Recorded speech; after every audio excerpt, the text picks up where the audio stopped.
من يهده الله فلا مضل له ومن يضلل فلا هادي له وأشهد أن لا إله إلا الله وحده لا شريك له وأشهد أن محمدا عبده ورسوله أما بعد فأعوذ بالله من الشيطان الرجيم بسم الله الرحمن الرحيم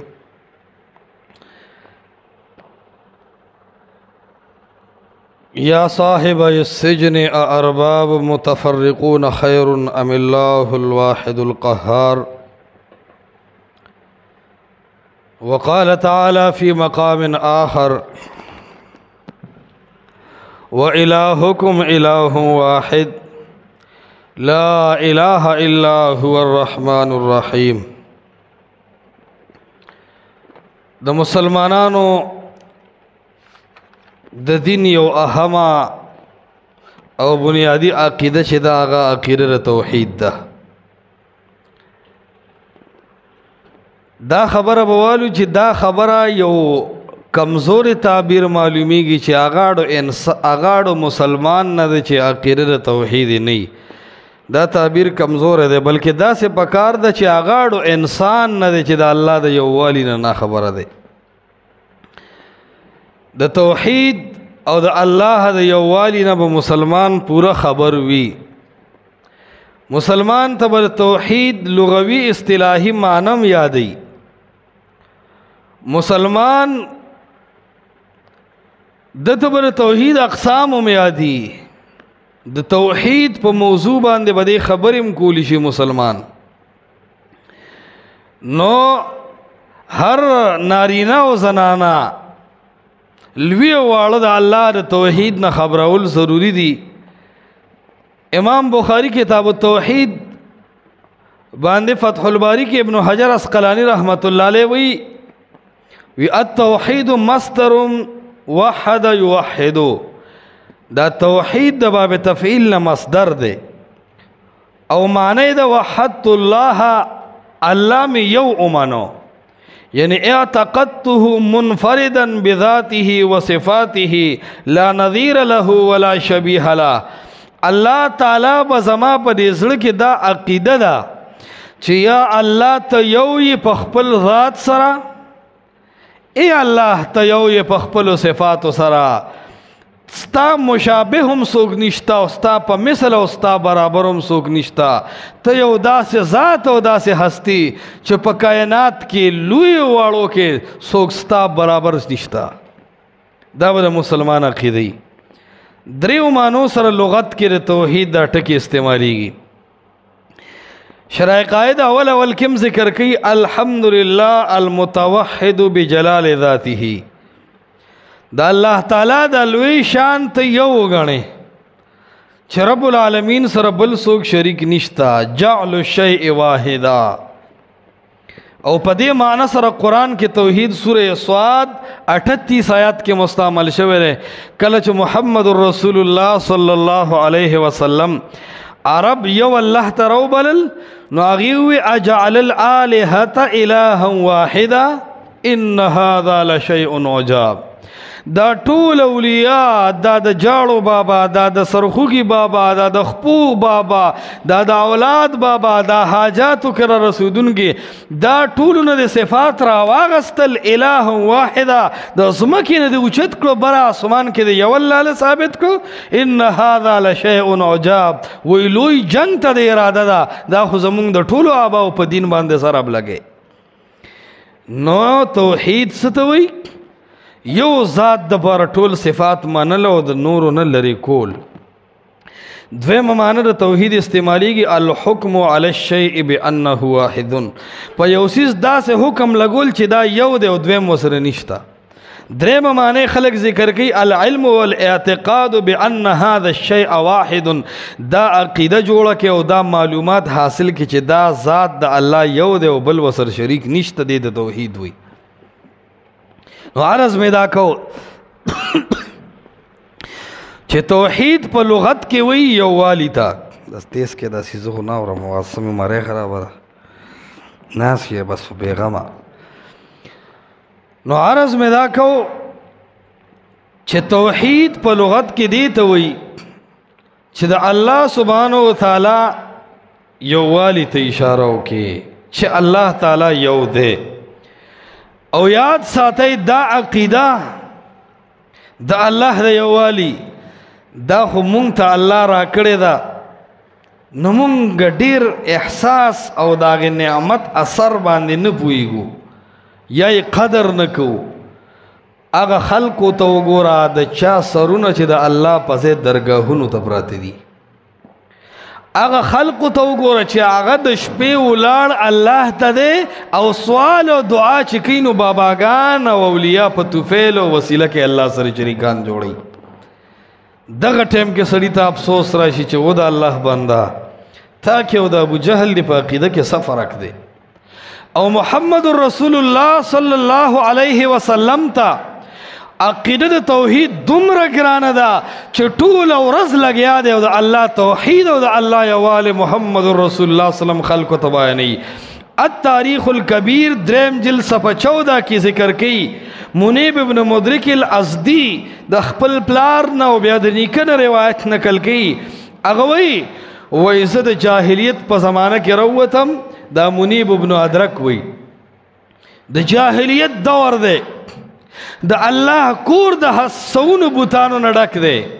وایي کله چې زه راووتم فاذا هو یقول للناس یو ځوان دی او د حجاز په ځمکه باندې ولاړ دی او خلکو ته وایي قولوا لا اله الا الله تفلحوا.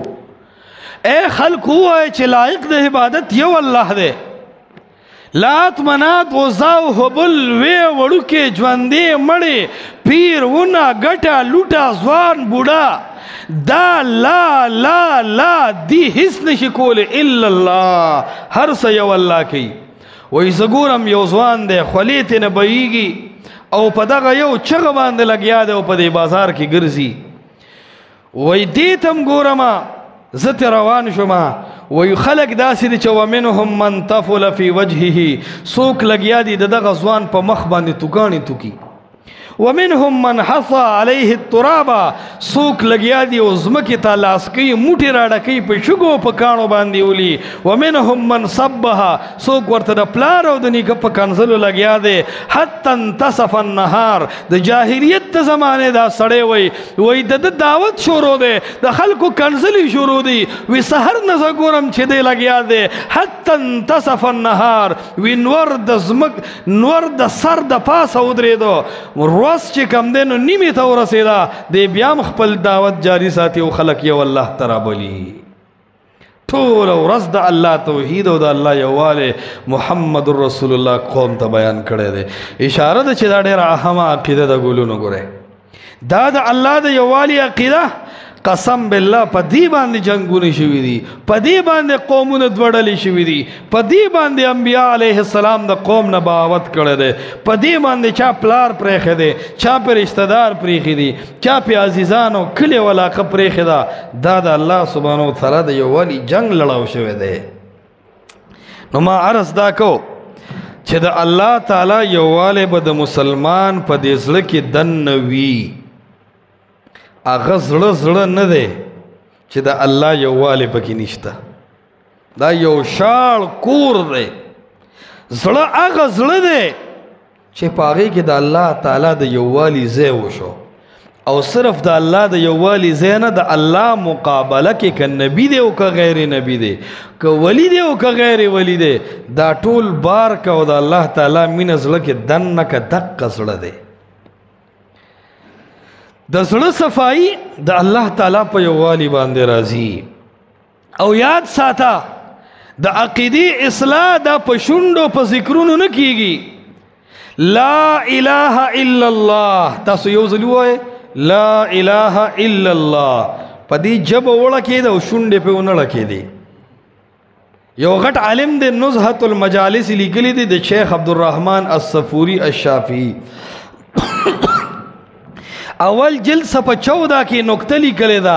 هغه وایي چې لا اله الا الله وی دې کې حروف شفویه نشته، فا با میم واو د شونډو حروف پکې نشتا که شونډې لکې او که نه لکې نو لا اله الا الله ادا کیږي و اشاره د دې خبرې طرف ته چې په لا اله الا الله کې عقیده د توحید ته دا د ذکر شی نه دی دا د تسبیح شی نه دی دا صرف د منبر او د محراب نه د الله نه د کېدو مخلوق نه د نه کېدو د بیان نوم نه دی لا اله الا الله اول محنت په زړه باندې دی په ژبه نه دی یو سړی به ډېر لا اله الا الله وایي تسبیح لا اله الا الله لا اله الا الله لیکن چې مشکل پې راشي هغه باباګانو نه امداد غواړي دی په لا اله الا الله نه دی پویا د لا اله الا الله کار شونډو تسبیح بنده اندامونو سره نه دی د لا اله الا الله اول کار زړه سره دی دا عقیده دا مرکز دی نو عرض مې دا کو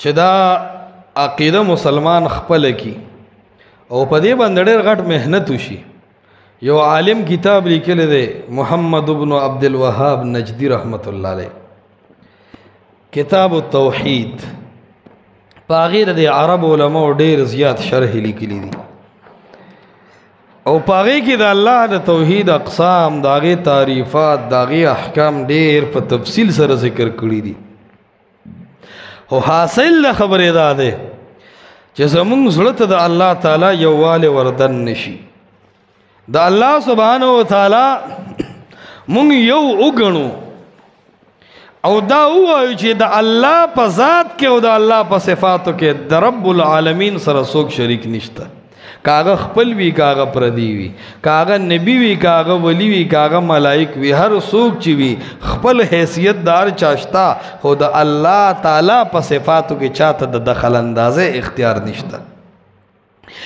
او عقیده توحید دومره اهم عقیده ده چې تمام انبیاء په خپل دعوت کې د الله د یووالي مسله مخکې کړې ده د قوم دویم غیب رستو کړی دی اول قوم ته چې نبی راغلی دی که قوم کې زنا موجود ده که لواتت موجود دی که په ناف تول کې کمی موجود دی که هر گناه په قوم کې موجود ده خو د وخت پیغمبر الله د توحید عقیده مخکې کړې ده او گناه او نور مسلې دویم نمبر ذکر کړی دي شعیب علیہ السلام چې قوم ته راغی نو په قوم کې د ناف تول کمی او بزنسمینانو کاروباریانو ټګي به کوله په ناف تول کې خو بیا هم چې شعیب علیہ السلام راغی لومبه د ناف تول مسله نه کی اول وته فرمایي و الی مدین اخاهم شعیبا قال یا قوم اعبدوا الله اے زما قوما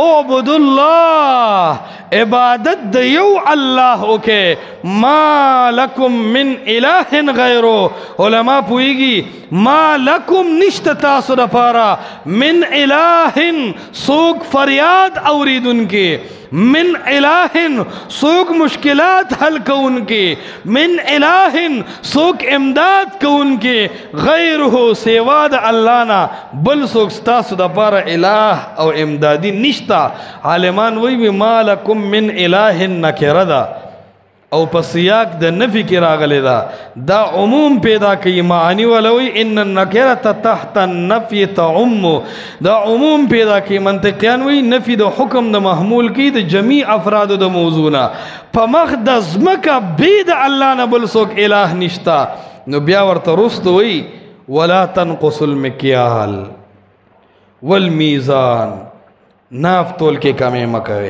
بیا ورته وی ولا تبخسوا الناس اشیاءهم خلقنا پزور سيزونه ماخلو غن کپی مکوي ولا تعثوا في الارض مفسدين گناهونه پز مکوانه مکوي خټولنا اول مسأله چې شعیب علیہ السلام ورته قوم رابلی منز نه دی او دس نه دی روجا او زکات نه دی د ټولونه اول مسله چې داغه د الله تعالی د یووالي مسله ده دیو جنا سورة النحل شپږ دېرشم آیات کې رب العالمین فرمائی وَلَقَدْ بَعَثْنَا فِي كُلِّ أُمَّةٍ رَسُولًا ما ہر امت کی ہر ڈلی تا داغی پیغمبر لے گلے دے لومبے مسل دا وچ ان اعبدوا اللہ دا یو اللہ عبادت بکوے وجتنب الطاغوت او دا اللہ مقابلہ کی بدا ہر غیر اللہ دا عبادت نظام ساتے طاغوت کله د قانون په شکل وي، قانون کله طاغوت کله د پیر په شکل وي، طاغوت کله د استاد په شکل وي، طاغوت کله د تنظیم ډلې په شکل وي.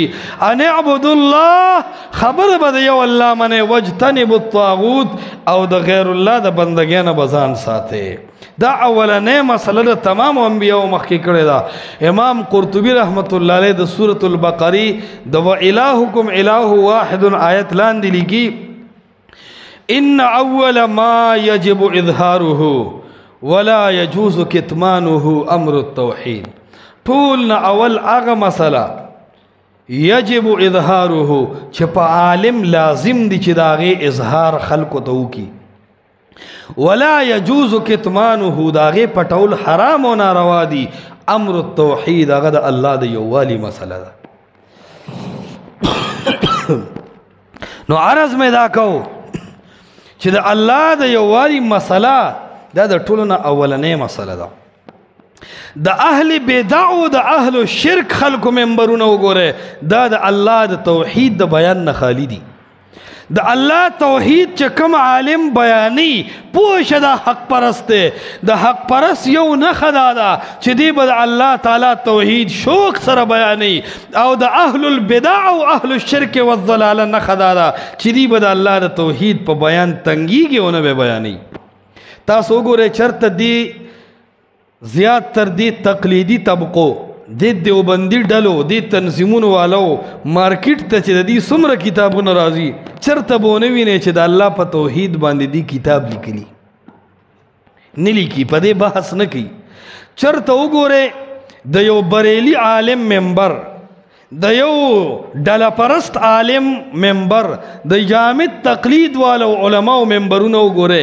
شپېته کاله به یو عالم په یو جومات کې امامتي کړي، په هغه شپېته کاله کې به څومره جمعې راغلي، د جمعې یو خطبه به د الله په توحید او د الله په یووالي نه کړي. نور د دې نه لوی بدبخت او د الله د خیر نه محرومه سړی څوک کیدی شي چې تا سره د هرې مسلې ټیم په منبر او محراب شته، خو تا د الله دا بندگان الله سره ډایرکټ نه دي په رابطه کړی. نو ما عرض دا کو چې دا د اهل حق علماو نشانی ده چې دا عوام دا د رب العالمین سره ملو کی. د عوامو ته د الله تعالی د یووالی مسله چې د الله تعالی سره څوک شریک نشته، الله حاجت روا دی، الله مشکل کشا دی، الله اولاد ورکی، الله تعالی بغیر اسباب اوري، الله بغیر اسباب ویني، الله تعالی د ټولو خلقو مشکلات حل کوي. په دې ټولو مسلو کې رب العالمین سره څوک شریک نشته، د ټوله دنیا الله ته محتاج ده. په دې عقیده به بار بار عوام پوهه، دا د عالم ذمہ داری ده. لیکن تو ګوره زمونږ په پښتنو کې د شرک یو ډېر لوی راج تیر شوی دی، او اوس هم سبوی نه قبر لبزینه، خو چې ته د الله د یووالي مسله وکړي که نه تک ټایم کې کفره فجره او اهل الشرک راوچتېږي. د ډیران کې بدبویي شته او که نشته؟ ډیران بدبویه دی، خو چې تا ورته بیلچې نه یې اړمه کړې نو د ډیران بدبویي نه ښکاري، خو چې کله ته ډیران له بیلچې ورکړې نو دا ډډوزې او څښا بوی ترې نه راوچت شي.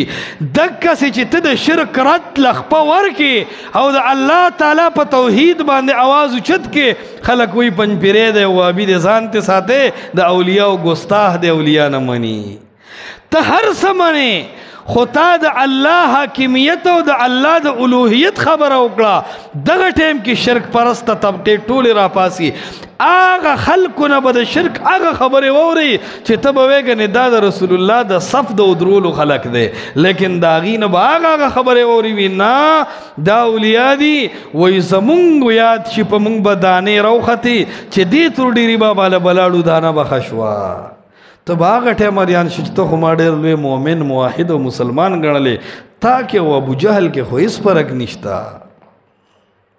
عرض مې دا کو چې د الله یووالي نه د عوام خبرول پکار دي، او قسم دې یاد ساتئ هغه علما چاغه په منبر او محراب د الله توحید لټیم نه ور کوي د الله دین خالص نه بیانوي ټیک د دنیا کې خو تا ته د هیلې اسقاط پیسې ملاویږي ټیک د تا ته شومه او کلیزه او څلوېښتې باندې خوراک ووټ او نوټ او واسکټ ملاویږي ټیک د تا ته د ماشوم په غوږ کې په اذان ویلو 40 روپۍ ملاویږي ټیک ده تا ته به 100 روپۍ د مړي په اسقاط کې او په یو څه بل څه کې ملاویږي قسم دې د الله دین سره چې کوم عالم خیانت کړی دی د قیامت په ورځ به د دې عوامو لاس یو د دغه عالم به ګریواني ورته به وایي چې تا له مونږ اړه پټیم درکړې ده تا له مونږ اسقاط پټیم درکړی دی تا له مونږ سرسایه او زکات پټیم درکړی دی تا ولې د الله توحید او د محمد مصطفی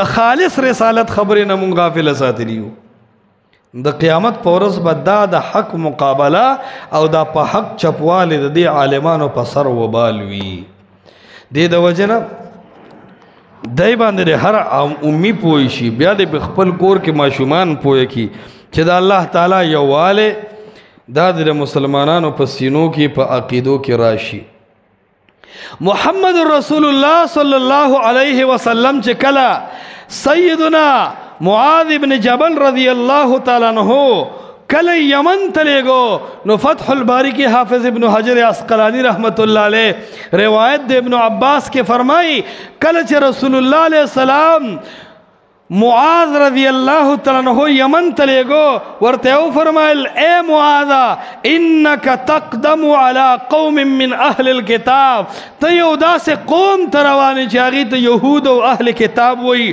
فلیکن اول ما تدعوهم الیہ الى ان یوحد اللہ دا طولن اول اغا مسئلہ چی تب آگیت دا اہل کتاب را لے گے اغا منز روجہ حج زکاة ندے بلکہ فلیکن اول ما تدعوهم الیہ الى ان یوحد اللہ طولن اول مسئلہ چی تبای دی اہل کتاب تکے اغا دادا چی اے خلقو حاجت سر کون کے یو اللہ اے خلقو مشکلات حل کون کے یو اللہ اے خلقو دا من دانے ذمہ دار یو اللہ اے انسانانو دا حاجت پورا کون کے دا یو اللہ دا لاتنا دا مناتنا دا عزانا دا حبلنا دا پیر بابانا دا کاکا سیبنا دا تروڈیری بابانا دا جاڑو بابانا الہ ان یوحد اللہ دا طول مشکلات چے حل کئی دا صرف و صرف سوک دے اللہ نو سیدنا معاذ تے ہوئی چے دا اللہ پا توحید باندے دا خلق ٹیٹ کا او دا وجہ ولی دا عقیدہ چے دا زڑو دا انجن دے انجن او دا گاڑی چے انجن ٹھیک وی نو خلق پہ خٹیٹ سفر کئی گا نکی وی انجن برابر دا ٹک پکار وی زب خپل لار کم کولیشم خدا کم گاڑی چی انجن خراب وی کاغا نور سم دم ویم خلق پہ مزل نکی دا عقیدہ دا توحید چلی دا انجن دے اللہ تعالیٰ زمون پا اسلام و پا دین کے و پا تمام ادیانوں کے دا دی انجن اصلاح مخکے کڑے دا چی دا گاڑی انجن سم شو نور گاڑے بسمیگی او چی دا انجن خراب ہو کت دیر خطیرون و ٹوپون و تواچے خدا گاڑی مزل با دی اعتمادی نوی وجہ دارا چھ دی توحید ترا بلل کئی نو اللہ تعالیٰ زمون انجر سمول واڑی او کم مولا او کم امی چھ دا اللہ پا توحید ندے پویا دا سی گاڑے لگی انجر چوالی بس دا ہیس شے ندے دا زڑ دا اللہ دا یو والی نا غافل دے و نا خبر دے نو عرض ما دا کو چھ بار بار اول مسئلہ دا اللہ توحید تا اللہ تعالیٰ دا خلق ولی را بلی اللہ تعالیٰ دا دی انسانانو پا اصلاح پوئیگی دا انسانانو دا مشندری اللہ جوڑا کرے دا نو اللہ تا پتہ رجرا دا کم زین سمیگی دا توحید پہ اول ذکر آوستو چھ اللہ تا علم دے چھ کم سڑے پا زڑکی دا اللہ دا یوالی نا متاثر شو نور طول معاملات بے اللہ رفتہ رفتہ سم کی او کو پدې زړه کې شیطان مخ کې شو هغه پکې ځای وکړو نو ټول بدن خراب دی او بیکاره دی عرض مې دا کو چې د الله تعالی یووالی د الله تعالی توحید دا به مونږ د زړه کې کوزو زړه کې به د الله سبحانه وتعالی د یووالي له ځای ورکو او یاد ساتئ د توحید اهمیت د دین معلومیږي چې د قرآن موضوع اکثر اهل علم پدې چې دا د الله توحید او د الله د یووالي باره کې دی. شیخ الاسلام والمسلمین حافظ ابن القیم رحمت الله علیه دا خبره مدارج السالکین دریم جلد کې کړې ده. شرح فقه اکبر کې مولا علی قاری رحمت الله علیه ویلي دي چې د قرآن موضوع چې دا هغه د الله تعالی توحید او د الله تعالی یووالی دی. او سوره ابراهیم 52 آیات کې الله تعالی د قرآن مقصد هم په توحید سره ذکر کړی دی. رسول الله علیه السلام ته فرمایي هذا بلاغ للناس، دا قرآن د خلکو ته ورسوه. څنګه ورسوه؟ وليعلموا، په داسې انداز دا قرآن بیان کړي یعلمو چې د هر سړي دا عقیده جوړه شي چې انما هو اله واحد، چې حاجت سر کوونکې، مشکلات حل کوونکې الہ واحد صرف او صرف یو الله دی. انما هو اله واحد، حاجت سر کوونکې یو الله دی. قرآن په داسې انداز کې بیان کا. وليذکر اولو الالباب، او داسې انداز کې دا قرآن بیان کا چې دا هوښیار خلق د قرآن د بیان نه نصیحت واخلي. نو ما عرض دا کو ورونو چې توحید څه ته وایي؟ الله یو ګڼل. څنګه یو ګڼل؟ الله تعالی په ذات کې او په صفات کې یو ګڼل چې د الله سره شریک نشتا. څوک وسره شریک نه دي؟ نبی وسره شریک نه دی، اولیاء وسره شریکان نه دي، مړی ورسره شریکان نه دي، ژوندي ورسره شریکان نه دي، پیریان ورسره شریکان نه دي، انسانان ورسره شریکان نه دي، ملنګان ورسره شریکان نه دي، پیران ورسره شریکان نه دي، مجتهدین او فقها ورسره شریکان نه دي، عالمان ورسره شریکان نه دي. وإلهکم الہ واحد، اے خلق استاسو حاجت سر کوونکې، استاسو الہ، استاسو فریاد اوریدونکې الہ واحد دا صرف او صرف یو دی چې هغه په آسمانونو کې د عرش د پاسه خپله برابري کړې ده. په کائنات کې هیڅ څوک د دغه رب سره شریک نشته. چې دا عقیده د وردن نه ده، جوړه نه ده، نه د رفع الیدین پیدا کوي، نه د امین بالجهر پیدا کوي، نه د چې کم دی نو صف غول پیدا کوي، نه د ښه معاملات پیدا کوي، نه د ښه معاشره پیدا کوي. هر څه د ختم دي چې کله د الله توحید نه د شروع وکړه ته به هله سمیږي. دې د وجه نه بار بار په دې زړه دا محنت کول چې زما زړه کې خو چرته د الله سره بل څوک شریک نه دی. محمد رسول الله سره زمونږ مینه ده او که نه ده؟ د زړه محبت مو رسول الله سره دی، خو رسول الله ته سجده کول مونږ جایز ګڼو؟ محبت مو سره دی خو سجده ورته ناجایز ده. نو که څوک ووایي چې رسول الله ته سجده مه کوه، آیا د دې دا مطلب دی چې مونږ رسول الله نه منو؟ رسول الله منو، خو دا سجده حق د رسول الله نه دی، دا د یو الله حق دی. نو مونږ چې وایو اولیاء کرامو ته غوښتې، اولیاء کرامو ته را مدد شمه وایه، نو خلک وایي دا وابیان راوتي دي اولیاء نه مني. څوک وایي دی اول یا نه مني، اولیاء ته اول یا وایي. نو اول خو یا هیڅ څوک نه مني، اول خو الف دی، بیا واو دی، لام دی، یا خو د ټولو آخر کې ده. عرض مې دا کو چې د الله تعالی یووالی دا د مسلمانانو زړونو ته سینو ته وردن نشي، او د الله تعالی یو ګڼل دا د دې په دې زړونو کې راشي. دا د توحید اهمیت دی. د رسول الله صلی الله علیه وسلم بیان اب په دې اندازو چې مجلس کې به څوک لږ ساعت کېناستل، دا عقیده به ته اول زده کوله چې الله سره شریک نشته. یو ځل پیریان رالل او قرآن یې اورېدو، او چې کله پیریانو قرآن واورېدو نو پیریانو د قرآن باره کې خپل رائے قایموله چې د دې قرآن او د دې نبی مقصد څه دی. نو هغې وایي انا سمعنا قرآنا عجبا، په عربو کې یو نبی دی ناشنا قرآن وایي، ناشنا قرآن وایي. تاسو واورېد؟ خپل قوم ورته وایي ووم اورېدو. وی اے پیریانو څه وایي دا نبی او څه وایي دا قرآن؟ ویهدي الی الرشد فآمنا به، دا سے قرآن دے چھے گنڈل کئی گنڈل یهدی الی الرشد دے پزمک بگرزے او دا عرش والا سر دے ملاوی. دا سے قرآن دے وی بیاوی فآمنا بے، منگا فسر فوراً دا قرآنو منو. وی پال پرهیز سره وی پال پرهیز خو قرآن مونږ لږ واورېدو خو د هغه لږ قرآن نه مونږ دا ثابت کړه چې لن نشرک بربنا احدا. لن چې په مضارع داخل شي وی مختص بالاستقبال ګرځي، د حال احتمال ترر کی.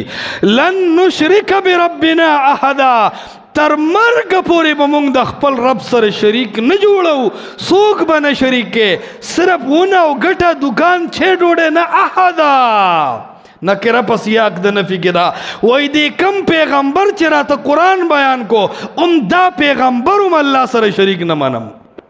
لن نشرک بربنا احدا، وای دا مکه چې د کوم بوتانو نه ډکه ده، لن نشرک بربنا احدا، د پیریانو هغه ډله وای دا د مکې ټول بوتان الله سره شریکان نه منم. دا لات منات عزا او هبل الله سره شریکان نه دي. وای وجه داره چې هغه قرآن کې داسې خبره ده چې تعالی جد ربنا، ډیر بره اوچت شان د زما د رب، د عرش د پاسه دی، دومره بره دی چې د هغه د پاسه بل مخلوق نشته. نو چې بره د هغه نه بل مخلوق نشته نو بل حاجت روا ده کمې راغی.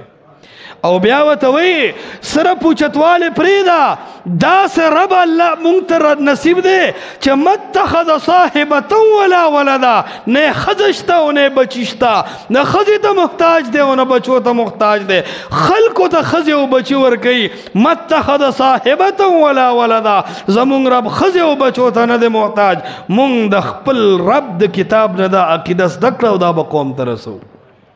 لږ ساعت قرآن اورېدلی دی لیکن قرآن کې دا مسله اول زده کړه. نو زه هم عالم هغې ته وایي چې امي ورسره کیني 2 ورځې او د دې امي عقیده دا جوړه شي چې بې د الله تعالی نه ګوره بل څوک حاجت سر کوونکی نشته. او کم ملا چې په منبر او محراب وایي الله خو لوی ذات دی، خو پیر بابا صاحب نو یاره وي یو ځای کې دا ملک اړېدو وي الله دا وطن اړو وی بابا میخ راواغسو چې ټکې ونی وي اوس هم دا بریکوټ او سوات علاقه کاږه پراته ده وي دا د هغه میخ راټینګه کړې ده. ورته غرق شي په شرمونو شرمېږي. دا خبره د کولو ده، دا ولی شو که دا بدماش شو، دی خو الله سره مقابله کوي، دا خو تا الله سره په جنګ ورولې الله دې غرق که چې غرق کې. دا د ډېرو خلکو عقیدې دا دي. نو عرض مې دا کو چې قرآن د الله تعالی یووالي ته او د الله تعالی بندګۍ ته ډېر عجیب دعوت ورکوي.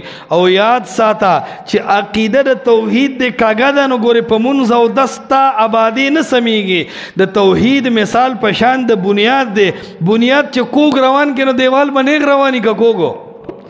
یو شاعر وی اول خشت اول چون حد معمار کج تاسو ریا میر و دیوار کج. وای چې د اول نه دیوال کوږ روان کی وي تر اسمانه لړ شه خو دیوال بری کوږ رواني.